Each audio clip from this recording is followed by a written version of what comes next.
Wednesday, guys.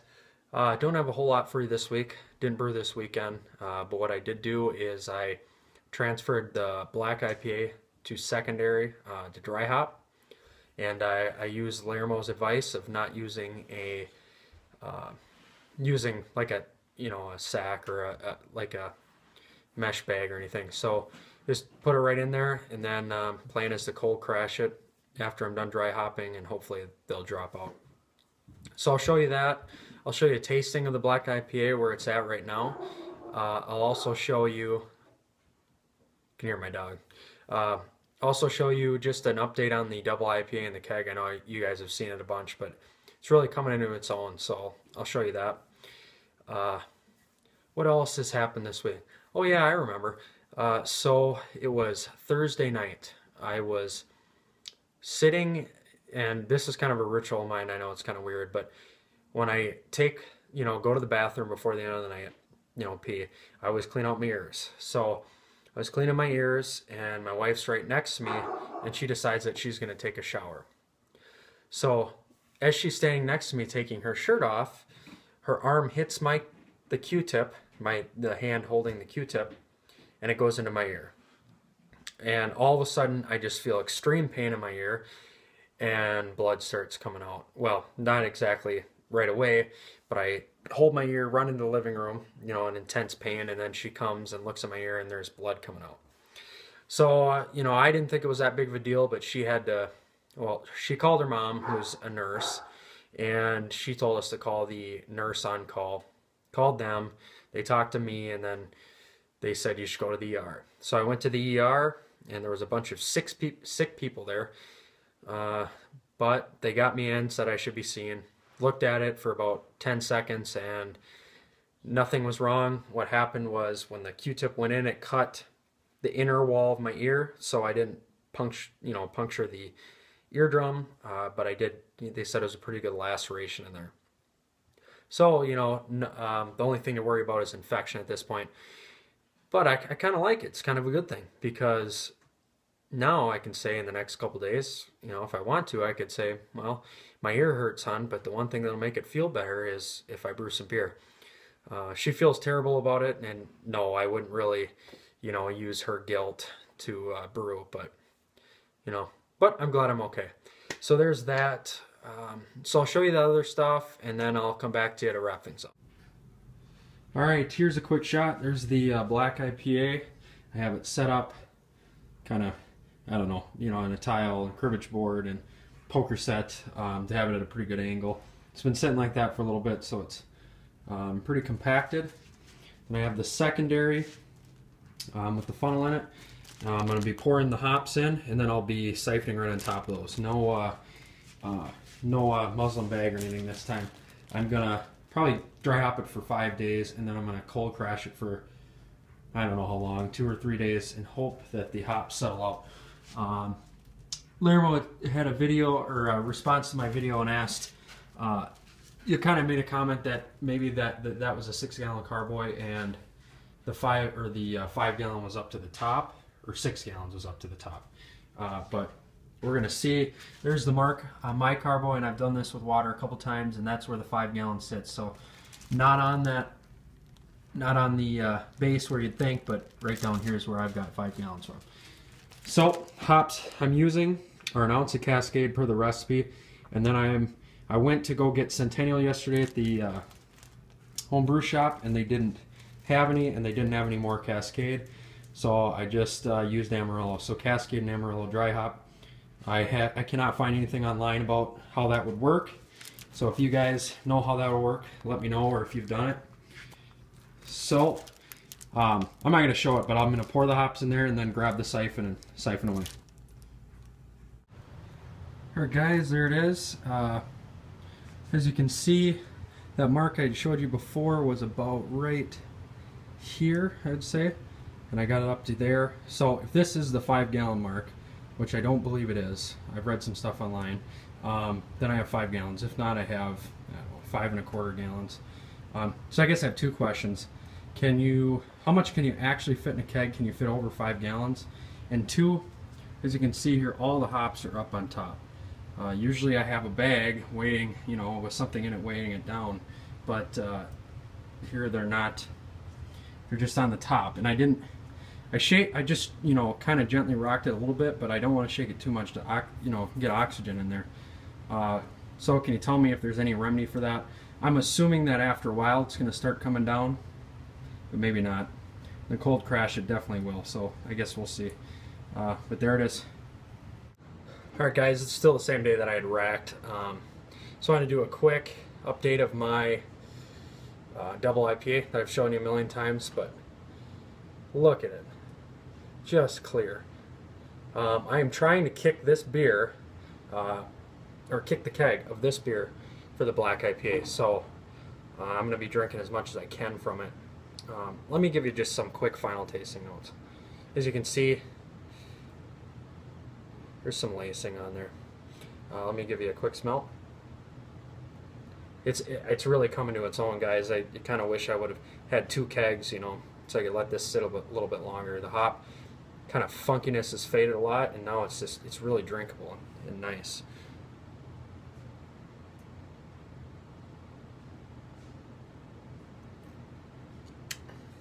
I'll show you the lacing again. The lacing is just nice on this. And in the flavor, still a little hop funkiness, I would call it, but fruity, pineapple, real nice. I think with the hydrometer issues and the temp issues that I either have already explained or will explain, depending on where I put this, I think my all grain beers are only going to get better. So, cheers, guys. Double fisted. Look at that. So here is a sample. And by the way, I'm drinking a lot just so you can have more fun watching the Lions beat the Cowboys. Go Lions. So here's the black IPA in the glass. Still a little murky. It wasn't that clear, but who cares on a black IPA, right? Let me get you a nose.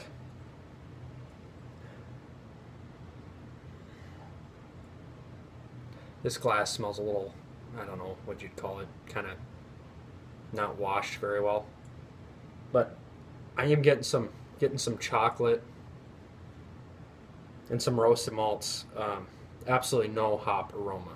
So I'm hoping that the dry hops work. I know the guy that I bought the stuff from is a little shop in the middle of Wisconsin, and you know, he gets his stuff wholesale, so his hops and everything, and I'm not sure how he keeps them, but I have found a little bit less utilization from the hops.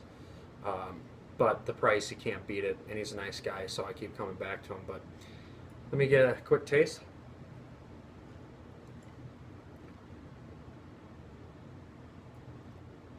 It's nice. It's boozy, and again, the hydrometer issues, or not but the temp issues, which is fine for this beer. I mean, being really dry and everything. But in the taste, I get the same, you know, some of the chocolate, actually some coffee. Actually, without the dry hops, this would be a, you know, hopped up porter. It'd be really good. It's pretty high. I can't tell you exactly because I don't want to say what the hydrometer. I mean, I guess I could. The hydrometer when I boiled, or at the end of my boil, was 1065, and I'm assuming with the hydrometer it's probably 1068, maybe closer to what I was hitting. And then when I did the refractometer, I just did what bricks would have been and then what they were. And the refractometer, after being calibrated, said this was ending at like 10.4 or 10.5, which is dry. And I know it's not exact because, you know, things were messed up. So now when I go forward, I'll have the refractometer at the beginning and end. So, you know, maybe that'll be, well, it will be more accurate. Let me get one more taste for you guys.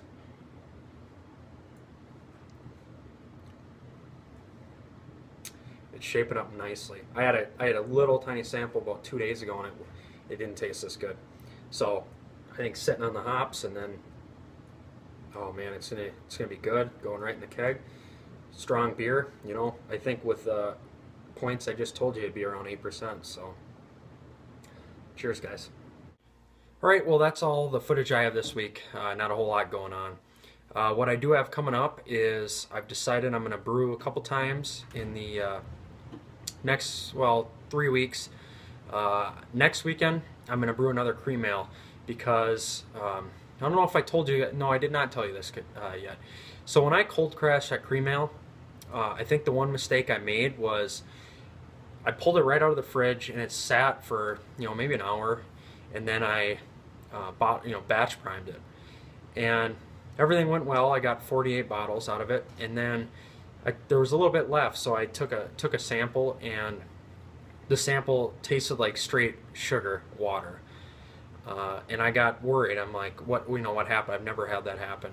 And I went on the forums, and they said when you cold crash a beer, you should really warm it up to room temp before you bottle it, because then the sugar water will sink if it's warmer than the beer, and it definitely was. So I guess we'll see how that happens. But so I'm gonna brew a cream ale, and I'm gonna bottle it right this time, do everything right.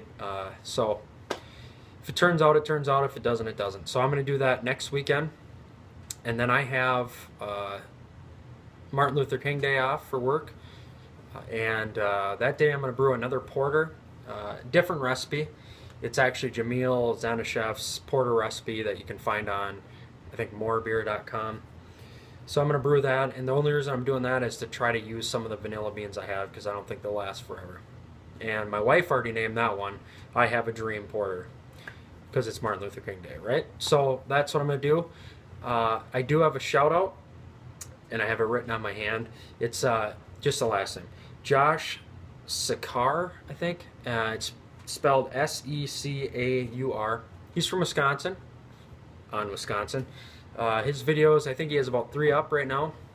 Seems like he's going to be entertaining and have a lot going on, so check him out, subscribe to him. He already shouted me out, so I was pretty surprised about that. But other than that, I guess at the end of the month, also January 30th, I'm going down to Minneapolis to visit one of my college roommates, and he just started brewing. He brewed a like a Summit Ale, or what am I thinking? Summit, well, I can't think of it right now, but clone from Northern Brewer. So he's going to do that, or no, he already did that. Sorry, losing track of my mind. He already did that. So he has that going, but he also wants to see what All Grain's about. So I'm going to go down there, and I'm going to brew a Rebel IPA clone that I found on Beersmith. And he's going to do something else probably too along with it. Still extract, but I think I can get him into all grain pretty soon. He's going to realize the difference. So that's what I have going on. Right now I'm recording this at halftime with the Lions and the Cowboys, and they're killing the Cowboys. So let's see what happens. I guess this week I'll say go Detroit go, and next week go Pack go. Cheers, guys. Alright, so when I was editing this video, I realized I didn't tell you about the hydrometer and temperature problems I was having. So I'm going to do that now, and I'm recording this after the horrible Lions loss and the bad picked up flag by the refs on the pass interference call. Sorry, Lions fans, that was a bad beat, but I guess better luck next year. You know, I always cheer for NFC North. Once it hits playoffs, as long as you're not playing the Packers, I always cheer for NFC North. So that kind of sucks. So hopefully we can beat Romo at Lambeau next week. So quickly, actually what happened is I've recorded this shot like 3 times, and my iPhone keeps telling me there's not enough space, so I have to delete more and more off my iPhone. So here, I'll try to do this quick. So yesterday I took my new digital thermometer, put it in ice and water, crush up the ice, fill up water just so it's not making the ice float, just filling in the spaces, put it in, got it at 32 degrees, and then put in the thermometer I've been using, and that was about 8 degrees high. And then I thought, well, maybe it's more accurate at higher temperatures. So I got a pot of water, heated it up, to about runnings temperatures, and it was still, 6 to 8 degrees off. Brought it up to a boil. My new thermometer read 212 degrees perfect, and the old thermometer was through the roof, past 220. So there's that. It was off by 6 to 8 degrees. Hydrometer was, I took some distilled water to calibrate where that was at. That was off. It was off by 6 degrees or 5 degrees high, and then when I heated up the water, it was off low, and I even calculated with Beersmith and everything, and it was all over the place. So I have hydrometer and temperature issues there.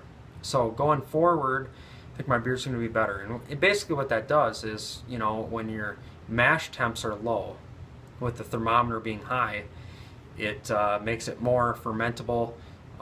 It's going to finish lower. And what it did is it turned my porter into just super low body, super strong, not where I'm wanting, no residual sweetness, that kind of thing. Luckily there was vanilla in it. Same thing with my cream ale, which isn't a huge problem with the cream ale because you want it to finish dry, but it finished stronger than I wanted. So, going forward, I think my beers are going to be better because of that. So, sorry for that, Lermo. The porter is good, but it's not as good as it could be. There'll be more to come, bud. Cheers.